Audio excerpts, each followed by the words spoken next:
Alors, l'origine du projet, c'est d'abord l'idée de mettre en valeur les collections d'objets du Musée des Beaux-Arts de Dunkerque, des objets nombreux qui viennent de tous les continents, qui ont été rapportés par des navigateurs, capitaines, armateurs, personnel diplomatique.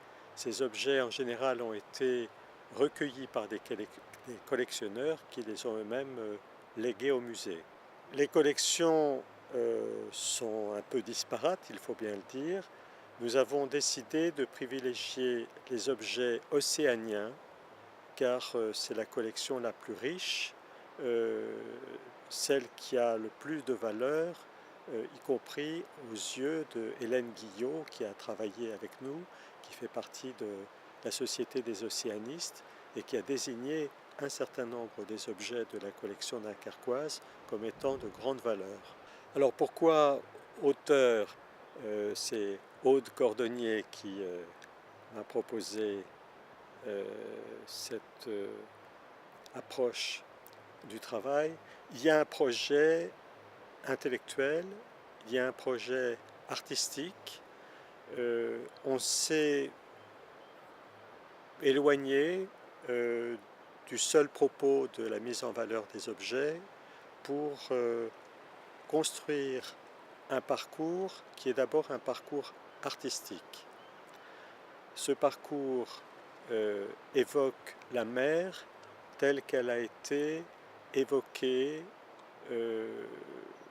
comprise, illustrée par des artistes anciens et puis par des artistes d'aujourd'hui, très présents dans le parcours de l'exposition.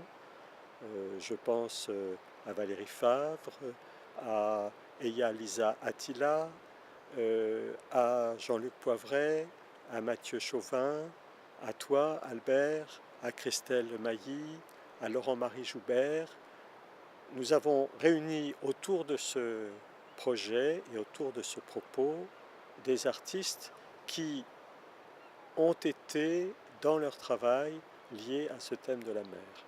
Lorsqu'on construit une exposition, on met en relation des œuvres, on construit un parcours scénographique, muséographique, on procède souvent par association, par rapprochement, et donc l'intelligence que l'on propose des œuvres et des objets, c'est une intelligence de la relation, de l'enchaînement, du récit. Il n'y a pas de propos directement didactiques, il y a un parcours visuel et auditif puisque la musique est très présente dans la présentation que nous avons conçue. De l'aveu même des marins et de Jean-Pierre Mélis en particulier, grand navigateur qui nous a accompagnés dans ce travail, il y a une mer, il y a fondamentalement une mer. Donc ça c'est la première chose. Et les retours, nous voulions faire entendre toutes les harmoniques de cette idée de retour. Il y a le retour de celui qui a voyagé, bien sûr. Il y a le retour des objets rapportés par les voyageurs.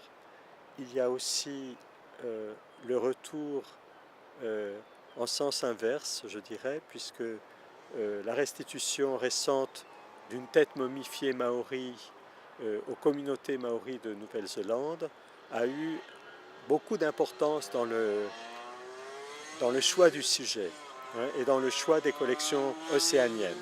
Le point de départ, ce sont les paysages de mer de Gustave Courbet. Et nous présenterons en particulier la vague de Courbet, la toile qui se trouve au musée André Malraux du Havre, qui est une toile superbe, qui porte une grande partie du propos de l'exposition. Et puis, nous montrons une séquence d'un film de Alain Resnais, Je t'aime, dont le titre même peut faire penser à un fragment de Salammbô, le roman de Gustave Flaubert, un moment particulièrement émouvant où le guerrier Mato étreint la fille d'Hamilcar le général chef des armées carthaginoises et ses cris « Je t'aime, je t'aime ». Et cette relation nous permettait d'évoquer à la fois la tradition de la peinture orientaliste et puis une mise à distance par le film de Alain Resnais qui met en scène deux personnages alternativement en Méditerranée et sur les plages de la mer du Nord. Lorsqu'il fait son premier voyage en Normandie, lui le franc-comtois, c'est en 1841, il a 20 ans, il découvre la mer, il découvre le paysage de mer, et on sait par sa correspondance qu'il parle de mer sans horizon. Il écrit à ses parents « J'ai vu la mer sans horizon ». Et cette formule nous intéresse beaucoup parce que Courbet a une façon très particulière de peindre l'horizon. On pourrait dire à première vue que l'horizon ne l'intéresse pas. Ce qui l'intéresse, c'est la matière même de la vague, la force de la houle et au-dessus de la mer, les mouvements du ciel. Mais l'horizon comme tel ne semble pas l'intéresser. Et puis, lorsque l'on regarde de plus près, on comprend que la ligne d'horizon telle qu'il la peint est comme une entrée dans la peinture de Courbet et dans la peinture de cette époque de l'abstraction. Réfléchissant sur l'horizon, nous avons beaucoup utilisé l'horizontale. Le mur des objets océaniens aligne des lances, aligne des pagaies, aligne des hélices, aligne des objets sur une ligne horizontale qui fait écho à la ligne de l'horizon dans la vague de Courbet. En même temps, nous avons affaire à des objets océaniens, nous avons affaire au monde océanien, dont il faut rappeler qu'il a été unifié dans sa culture et dans sa langue grâce aux navigateurs qui ont sillonné l'océan dans toute la zone du Pacifique Sud, et ils n'ont pu le faire qu'en construisant une véritable carte, non seulement des courants marins, de la houle marine, mais du ciel lui-même. Et dans les traditions océaniennes, on sait que à chaque île de cet immense univers polynésien correspond une étoile. Il y a comme une relation zénithale entre chacune des îles sur la mer et chacune des étoiles dans le ciel. Et cette relation, nous avons essayé de la faire comprendre, de la faire deviner au moins. Nous faisons entendre dans le parcours de l'exposition un extrait d'un cours de Deleuze sur Spinoza dans lequel il parle magnifiquement de la vague et de la nage. C'est une époque, on le sait, où Deleuze est écouté très attentivement par quelqu'un qui a beaucoup contribué à faire connaître le surf, Gébus de Soultret.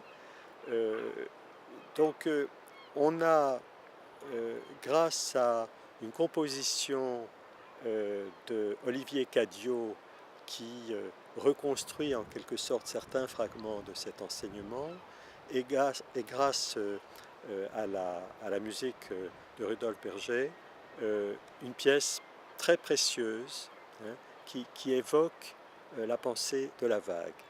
C'est peu de dire que tous les mois de construction de l'exposition ont été des mois de travail collectif.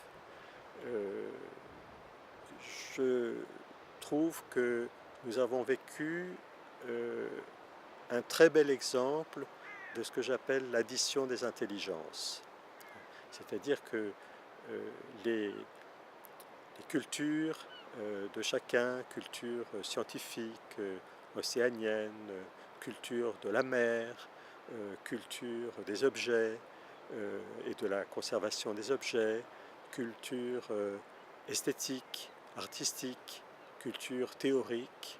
Ces cultures ont été constamment mises au contact l'une avec l'autre et je crois que si cette exposition est réussie, ça vient principalement de cette convergence, de cette addition-là. Alors c'est une question que nous poserons à Jean-Pierre Mélis, qui est donc marin, navigateur, qui nous a constamment renvoyé, je dirais, à notre ignorance de la mer. C'est-à-dire, il n'a pas cessé de nous dire que nous parlions de la mer en terrien. Et donc, on a réfléchi sur le fait, à ce paradoxe, qu'en effet, rien ne se dit jamais de ce qui se passe en mer, selon une tradition de la marine qui s'est perpétuée jusqu'à aujourd'hui. Et pourtant, combien d'œuvres ont été peintes, combien de livres ont été écrits, combien de récits ont été colportés, tous sont des reconstructions plus ou moins fabuleuses. Et cette distance entre la mer, dont les marins ne nous disent que très peu, et l'art qui nous en dit beaucoup, est le creuset de notre exposition. Merci beaucoup, Jean.